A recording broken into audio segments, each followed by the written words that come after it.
Guys, അപ്പം നമ്മുടെ പുതിയൊരു വീഡിയോയിലേക്ക് എല്ലാവർക്കും സ്വാഗതം. ഭയങ്കര വെയിൽ ഗൈസ്, കൊണ്ട് ഞാൻ തിരിഞ്ഞിരിക്കാം. അപ്പോൾ ഞാൻ കുറേ നാളായിട്ട് ഒരു വ്ളോഗ് എടുക്കണമെന്ന് വിചാരിച്ചിരുന്നതാണ്. പക്ഷേ വ്ളോഗിന് പ്രത്യേകിച്ച് കാര്യകാരണങ്ങളില്ലാത്തത് കൊണ്ട് ഗൈസ് ഞാൻ വ്ളോഗ് എടുക്കുന്നില്ലായിരുന്നു. അപ്പോൾ അതുകൊണ്ടിട്ടാണ്. അപ്പോൾ ഞാൻ വിചാരിച്ചു ഇപ്പോൾ എനിക്കൊരു കാര്യം വീണ് കിട്ടി. വേറെ ഒന്നുമല്ല, നമ്മുടെ മുത്തുമണീസിനെ കണ്ടു ഗൈസ്. അപ്പോൾ ഞാൻ ആ ഒരു സന്തോഷം ഒരു മെമ്മറി ആയിട്ടിരിക്കട്ടെ എന്ന് വിചാരിച്ചൊരു വ്ളോഗ് എടുത്തു. അപ്പോൾ അന്ന് എനിക്ക് ഇൻട്രോ ഒന്നും എടുക്കാൻ പറ്റിയില്ല. കാരണം വേറെ ഒന്നും കൊണ്ടല്ല, എനിക്ക് അന്ന് ഭയങ്കര ടെൻഷനായിരുന്നു ഗൈസ്, ഒടുക്കത്തെ ടെൻഷനായിരുന്നു. കാരണം കാണാൻ പറ്റിയില്ലല്ലോ എന്ന് വിചാരിച്ചിട്ട് ഇനി പിന്നെ ഇൻട്രോ എടുത്തിട്ട് വെറുതെ വേണ്ടല്ലോ, ഇനി ഇൻ കേസ് കാണുമെന്നുണ്ടെങ്കിൽ നമുക്ക് എടുക്കാമെന്ന് വിചാരിച്ചു. കഴിഞ്ഞ ഞായറാഴ്ചയാണ് ഞങ്ങൾ മുത്തുമണീസിനെ കണ്ടത്.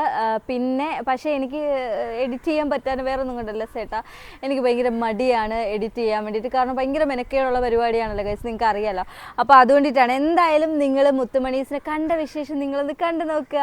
ഏറ്റവും പ്രിയപ്പെട്ട ഒരാളെ കാണാൻ വേണ്ടി പോവുകയാണ് ഗൈസ്, നമ്മുടെ മുത്തുമണീസിനെ കാണാൻ പോവുകയാണ്. എനിക്ക് ഭയങ്കര സന്തോഷമുണ്ട്. ശരിക്കും പറഞ്ഞാൽ ഞാൻ അന്ന് കാണാൻ പറ്റുമെന്ന് എനിക്ക് ഒരു ഉറപ്പുമില്ലായിരുന്നു. കാരണം അന്ന് ഭയങ്കര പെരുമഴയായിരുന്നു. നമ്മൾ കുറേ ലേറ്റായിട്ടുമാണ് പോയത്. അതുകൊണ്ട് തന്നെ ഉമ്മ വീട്ടിൽ നിന്ന് ഇറക്കി വിട്ടപ്പോഴേ പറഞ്ഞത്, നീ വെറുതെ പോകുന്നത്, കാരണം നീ അവിടെ പാചകക്കാർ പാത്രം കഴിയുമ്പോഴത്തേക്ക് അവരുടെ ചെമ്പ് പാത്രമൊക്കെ പോയി തേച്ച് മഴക്കി കൊടുത്തിട്ട് ഇങ്ങനെ വരിക, അവരൊക്കെ അവരുടെ വീട്ടിലെത്തിക്കാണുമെന്ന് ഇങ്ങനെ എൻ്റെ അടുത്ത് പറഞ്ഞിട്ടുണ്ടായിരുന്നു. അപ്പോൾ തന്നെ എനിക്ക് ടെൻഷനായിരുന്നു, കാണാൻ പറ്റുമോ എന്നുള്ളത്. ശരിക്കും പറഞ്ഞാൽ ഞാൻ ഇൻസ്റ്റഗ്രാമിൽ പുള്ളിക്കാരിക്ക് മെസ്സേജ് അയച്ചിട്ടാണ് എനിക്ക് അവരുടെ ലാസ്റ്റ് Q&A അതുപോലെ തന്നെ അവരുടെ ഇൻ്റർവ്യൂ ഒക്കെ കണ്ടപ്പം ഞാനുമായി എന്തൊക്കെയോ പിന്നെ സിമിലാരിറ്റി ഉള്ളതുപോലെ എനിക്ക് തോന്നി. അതായത് ക്യാരക്ടർ വൈസ് ആയാലും ലൈഫിൽ ഓരോ സിറ്റുവേഷൻ വൈസ് ആയാലും ഒക്കെ. അങ്ങനെ ഞാനിത് എനിക്ക് മെസ്സേജ് അയച്ചായിരുന്നു, എനിക്കൊന്ന് കണ്ടാൽ കൊള്ളാമെന്നുണ്ട്, എനിക്ക് ഭയങ്കര ആഗ്രഹമാണ് എനിക്ക് കാണണമെന്നുള്ളത്. അപ്പോൾ എൻ്റെ അടുത്ത് പറഞ്ഞു, അതിനിപ്പോൾ എന്താടാ ഇന്ന ദിവസം ഇന്നടുത്ത് വരുമെന്ന് പറഞ്ഞു. അങ്ങനെ യാത്ര ചെയ്ത് എങ്ങനെയെങ്കിലുമൊക്കെ അവിടെ എത്തി. കാർ പാർക്കിംഗ് ഏരിയയിൽ ഒരു കാറ് കിടക്കുന്ന കണ്ടു. അത് കണ്ടപ്പോഴേ എനിക്കൊരു ആശ്വാസമായിരുന്നു ഗൈസ്. കാരണം എന്ന് വെച്ച് കഴിഞ്ഞാൽ നമ്മൾ വീഡിയോസിലൊക്കെ കാണുമല്ലോ അവരുടെ കാർ. അപ്പം അവരുടെ കാറാണെന്നൊന്നും ഉറപ്പുമില്ല, എന്നാലും ഞാൻ ഒന്ന് സൂം ചെയ്തെടുത്തു. പിന്നെ എൻട്രൻസിൽ ചെന്നപ്പോൾ ആൾക്കാരെല്ലാം എന്നെ ശ്രദ്ധിക്കുന്നുണ്ട്, നീ കൊച്ചു എന്ത് തേങ്ങ എടുത്തുകൊണ്ടാണ് വരുന്നത്, ഫോണൊക്കെ തൂക്കി പിടിച്ചുകൊണ്ടെന്ന്. പക്ഷേ എനിക്കിതൊരു കാര്യമല്ല ഗൈസ്, കാരണം എനിക്ക് നാൺമാനില്ലാത്തതുകൊണ്ട് പ്രശ്നമില്ലായിരുന്നു.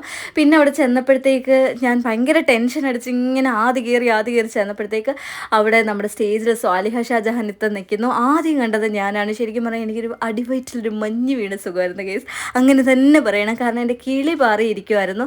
അത് കണ്ടപ്പോൾ എനിക്ക് സമാധാനമായി, കാരണം കാണാൻ പറ്റുമല്ലോ എന്നുള്ളത്. അപ്പോൾ അവർ ഫോട്ടോസ് എടുക്കുമായിരുന്നു. അപ്പോൾ ഞാൻ വിചാരിച്ചു ഫോട്ടോസൊക്കെ എടുത്തിട്ട് വരട്ടെ, അങ്ങനെ ഇടിച്ച് കയറി ചെല്ലണ്ട, അവർ ഇറങ്ങി വരട്ടെ, എന്നിട്ട് സമാധാനമായിട്ട് സംസാരിക്കാമെന്ന് വിചാരിച്ചു. അങ്ങനെ ഫോട്ടോസ് എല്ലാം എടുത്തിട്ട് അവർ തിരിച്ച് വന്നപ്പോഴത്തേക്ക് ശരിക്കും പറഞ്ഞാൽ എനിക്കൊരു പേടിയുണ്ട്, അതിനി മെസ്സേജ് അയച്ചത് ഓർമ്മയുണ്ടാവുമോ അത് എനിക്ക്. കാരണം ലാസ്റ്റ് അയച്ച 1-2 മെസ്സേജ് അന്ന് നേരെ കുറച്ച് മുന്നേ അയച്ചതൊന്നും അവർ സീൻഡാക്കിയിട്ടില്ലായിരുന്നു. അതുകൊണ്ട് തന്നെ അവർക്ക് ഓർമ്മയുണ്ടാവുമോ, അവർക്ക് അറിയാമോ എന്നൊക്കെ ഉള്ളൊരു പേടിയുണ്ടായിരുന്നു. ശരിക്കും പറഞ്ഞാൽ അവിടെ ചെന്ന് ഞാനിങ്ങനെ കാര്യം പറഞ്ഞപ്പോഴത്തേക്ക് അറിയാടാ എന്നൊക്കെ പറഞ്ഞ് നല്ല കാര്യമായിട്ടാണ്. കാരണം നമ്മൾ ഫോണിനകത്ത് നമ്മൾ ഒരു വീഡിയോ കാണുമ്പോൾ എന്ത് സ്നേഹമാണ് അവർ പ്രകടിപ്പിക്കുന്നത്, അതിനെക്കാട്ടി 10 മടങ്ങ് സ്നേഹമുള്ള ഒരു വ്യക്തിയാണ് സ്വാലിഹ ഷാജഹാൻ എന്ന് പറയുന്നത്. അങ്ങനെ അണ്ണനോടും പറഞ്ഞു ഇതെനിക്ക് എന്നെ കാണാൻ വേണ്ടി വന്നതെന്നൊക്കെ പറഞ്ഞപ്പോഴത്തേക്ക് അണ്ണനും ഭയങ്കര സന്തോഷമായിട്ട് ഞങ്ങളോട് ഭയങ്കര കാര്യമായിട്ടാണ് എടുക്കുകയൊക്കെ ചെയ്തത്. ശരിക്കും പറഞ്ഞാൽ ഇത്രയും ഫെയിമായിട്ടുള്ള ഒരു ക്രിയേറ്റർ, ഒരു കണ്ടൻറ് ക്രിയേറ്റർ നമുക്കൊന്ന് കാണണമെന്ന് പറയുമ്പോൾ കാണാടാ എന്ന് പറയുമെന്ന് ഒരിക്കലും ഞാൻ വിചാരിച്ചതേ ഇല്ല. അവിടെ ചെന്ന് കാര്യമായിട്ടെല്ലാം സംസാരിച്ചു. എന്നിട്ട് ഞാൻ പറഞ്ഞു പോവാത്ത എന്ന് പറഞ്ഞപ്പോൾ പറഞ്ഞ് ഫുഡ് കഴിക്കാതെ പോകുന്നു. അപ്പം ഞാൻ പറഞ്ഞേ ഫുഡൊന്നും വേണ്ട എന്ന് ഞാൻ ഒരു ഫോർമാലിറ്റിക്ക് പറഞ്ഞു. എന്നാലും അവർ വിളിക്കുമെന്ന് എനിക്കറിയാം. എനിക്ക് കല്യാണ ബിരിയാണി പണ്ടേ ഒരു വീക്ക്നെസ്സാണ് കേസ്. എന്നാലും ഞാൻ എന്നെ സ്നേഹിക്കുന്ന പോലെ ഫുഡിനെ സ്നേഹിക്കുന്ന ഒരാളാണ്. അപ്പോൾ അതിനിപ്പോൾ എന്താ ഞാൻ കല്യാണത്തിന് വിളിച്ചിരിക്കുന്നു, കല്യാണത്തിന് നേരത്തെ വരണേന്നൊക്കെ പറഞ്ഞ് ഇത്ത പറഞ്ഞു. അപ്പോൾ അതൊക്കെ കേട്ടപ്പോൾ ഒരുപാട് സന്തോഷമായി. എന്നിട്ട് എൻ്റെ അടുത്ത് പറഞ്ഞു, നിങ്ങൾ ഇവിടെ തന്നെ ഇരിക്കണം, നിങ്ങളുടെ ഫ്രണ്ടിൽ CCTV ഉണ്ട്, ആ TVക്കകത്ത് നോക്കിക്കോണം, ആൾക്കാർ എഴുന്നേൽക്കുന്നത് കാണുമ്പോൾ നിങ്ങൾ ചാടി വീണോണം. ഞങ്ങൾ ഇതുവരെയും വെള്ളം കുടിക്കുകയോ ഇല്ലെങ്കിൽ മോണിറ്ററൊന്നും കൊടുക്കുകയോ ചെയ്തിട്ടില്ല, അപ്പോൾ അതൊക്കെ കഴിഞ്ഞിട്ട് വരാമെന്ന് പറഞ്ഞ് അവർ അങ്ങോട്ട് പോയി. അതിന് മുന്നേയും അണ്ണനൊക്കെ വന്നപ്പോൾ ഞങ്ങൾ ഇതാക്കി. പൊന്നൂസ് ഹായ് ഫ്രണ്ട്സ് എന്നൊക്കെയാണ് പറഞ്ഞുകൊണ്ടിരിക്കുന്നത്. അതൊക്കെ കഴിഞ്ഞ് പിന്നെയും ഒന്ന് വീഡിയോ ഒക്കെ എടുത്തിട്ട് സാലിഹാത്ത ഞങ്ങളടുത്ത് സംസാരിച്ചിട്ട് പുറത്തോട്ട് ഇറങ്ങിപ്പോയി. ഞങ്ങളങ്ങനെ CCTV ഇങ്ങനെ എന്താ പറയുക ഇങ്ങനെ നോക്കിയിരിക്കുമായിരുന്നു, ആൾക്കാർ എഴുന്നേക്കുന്നു. പിന്നെ ഒരു വിഷമേ ഉള്ളായിരുന്നു ഇത്തായി കാണാതെ പോകാൻ പറ്റുമോ എന്നുള്ളത്. പിന്നെ അവിടെ ചെന്ന് എങ്ങനെയെങ്കിലും ഭയങ്കര തെള്ളായിരുന്നു. എന്നിട്ട് ഇടിച്ച് കയറി ഞങ്ങൾ. കാരണം ഇടിച്ച് കയറുന്നതൊന്നും ഞങ്ങൾക്ക് ഒരു പുത്തരിയുള്ളൊരു കാര്യമല്ല, സ്ഥിരം ആചാരങ്ങളായതുകൊണ്ട് കുഴപ്പമില്ലായിരുന്നു. കയറി, പക്ഷേ സീറ്റ് കിട്ടിയില്ല. ഒരു സൂചി കുത്താനുള്ള ഇടം പോലും അവിടെ ഇല്ലായിരുന്നു. വീണ്ടും തിരിച്ച് CCTVയുടെ ചോട്ടിൽ തന്നെ വന്ന് ഫാൻ്റെ ഫ്രണ്ടിൽ ഇരുന്ന് അങ്ങനെ ഇരുന്നിട്ട് ഞങ്ങൾ കുറേ നേരം ഇരുന്ന്. പിന്നെ ആൾക്കാർ എഴുന്നേക്കുന്ന കണ്ടപ്പോഴേ ഇനിയിപ്പം ഫുഡ് വേസ്റ്റ് ഒന്ന് മാറ്റുന്ന നോക്കിയിരിക്കേണ്ടെന്ന് പറഞ്ഞ് ഓടിച്ചെന്ന് അവിടെ ആൾക്കാർ എഴുന്നേക്കുന്നതിനനുസരിച്ച് ഞങ്ങൾ കയറിയിരുന്നു. എന്നിട്ട് ഞങ്ങളുടെ ഫ്രണ്ടിൽ നിന്ന് ഫുഡ് വേസ്റ്റ് പോലും എടുത്തിട്ടില്ലായിരുന്നു. ഞങ്ങളൊക്കെ ചെന്ന് ഇരുന്നിട്ടൊക്കെയാണ് ഇതാക്കിയത്. ശരിക്കും പറഞ്ഞാൽ അവിടെ ആ കല്യാണത്തിന് പോയിട്ട് ഒരുപാട് അറിയാവുന്ന ആൾക്കാരൊക്കെ ഉണ്ടായിരുന്നു. അപ്പോൾ നമ്മൾ വിളിച്ചാണോ കല്യാണത്തിന് എന്നൊക്കെ ഇങ്ങനെ ചോദിച്ചിട്ട് ഞങ്ങൾ പറഞ്ഞു അല്ല എന്ന് പറഞ്ഞു. ചെറിയൊരു ചൂളെല്ലാം ഉണ്ടായിരുന്നു, എന്നാലും സീനില്ല, നമുക്കിതൊക്കെ ശീലം.